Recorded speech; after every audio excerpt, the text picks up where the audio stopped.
சக்தி, பராசக்தி. என் அன்பு தங்கமே, நீ ஆசைப்படும் நபரிடம் இருந்து இன்று ஒரு நற்செய்தி உன்னை தேடி வரப்போகின்றது.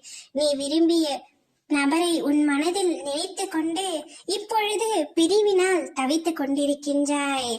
அவரிடம் நான் ஒரு வார்த்தையாவது பேசிவிட மாட்டேனா என்ற ஏக்கத்தில் ஒவ்வொரு நாளும் அவரையே நினைத்து என்னிடம் உருகி வேண்டிக் கொள்கின்றாய்.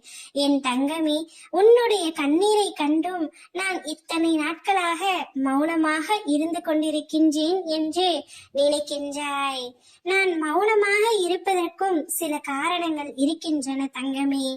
அது இன்று உனக்கு புரியாமல் இருக்கலாம். ஆனால் நிச்சயமாக அதை நீ உணர்ந்து கவலை கொள்ளாதே. நிம்மதியாக இரு. நீ எந்த நற்செய்தி உன்னை தேடி வர வேண்டும் என்று ஆசைப்பட்டாயோ, யாரிடம் பேச வேண்டும் என்று ஏங்கி ஒவ்வொரு நாட்களும் தவித்துக் கொண்டிருந்தாயோ, அந்த நபரை உன்னை தேடி அம்மா நான் வர செய்ய போகின்றேன். என் பிள்ளையான உன்னை ஆனந்த முகத்துடன் பார்க்கவே நான் ஆசைப்படுகின்றேன்.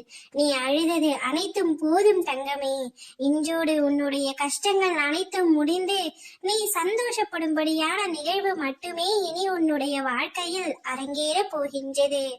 அப்பொழுது நீ என்னை முழுமையாக உணர்ந்து கொள்வாய். ஆனந்த கண்ணீருடன் எனக்கு நன்றி கூறவும் ஓடோடி வருவாய்.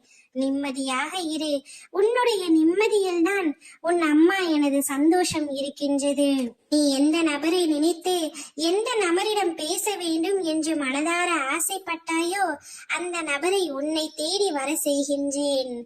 அவருடைய தவறை உணர்ந்து உன்னிடம் மன்னிப்பு கேட்கும்படி உன் அம்மா நான் செய்கின்றேன்.